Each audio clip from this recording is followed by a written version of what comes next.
Yung adlaw guys. May ulan gabi guys. Susugdug ay ulan guys. Tingnan niyo.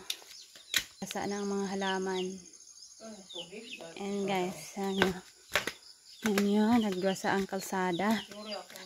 Kaya nag-ulan na. So, bisitahin natin ang aming alagbati kung anong hitsura niya. Kaya naulan na naman na siya. Ayan guys. Wow. Tumaba sila lalo. Tumaba na lalo alagbati oh. Ayan guys oh. Dami. Ang ganda talaga pag ano. Walang talaga yung madiligan sa ulan ang gulay.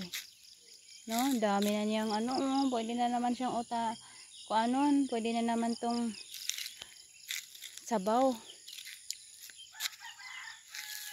Iba lang talaga yung dilig sa ulan kaysa kuan guys, tubig. Natin naman. Nagpiesta ng mga ibon kaya hindi na sila nainitan. Yan. So ayan guys, kay ano, umulan talaga. Ang ganda na ng ano. Ang ganda pag umulan. Mga damo oh. Buhay sila. Liga na kasi sila. Naligo yung mga ibon dyan oh. Ang tanglad mama, buhi na. Buhay ng tanglad. Yan. So kay umulan naman guys. Mamugas mi og mais. Tapos basig magtanom po mi og kamuti. Kaya para mayroon tang maani guys. Ayan. Buhay na ng sagbot oh. Ang mga damo meron ng green. Dati itim talaga kayo. Parang nag-brown na talaga dito lahat.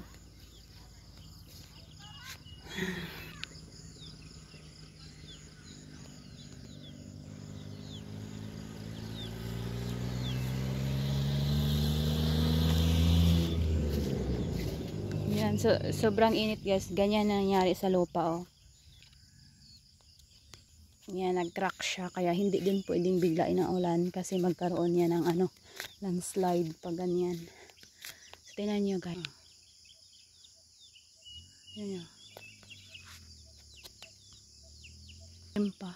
Medyo madilim pa. Pero ang ganda ng ano, yung naulanan, yung mga tubo. Alam nyo yung tubo, yung sugar cane. Para silang nabuhay o nandyan sa bundok.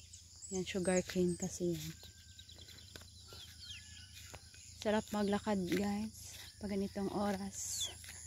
Tapos maarawan ka, makaano ka ng mga fresh na hangin. Kasi fresh din talaga ang hangin dito. Konti lang kasi kapitbahay namin.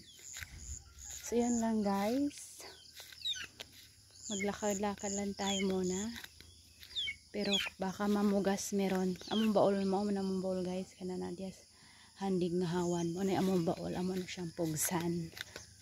Yan. So yan lang muna ang video ko for today. Kay kalubaton ako kay brown out mi. Kay brown out mi lanong pag-ulan guys. Yan.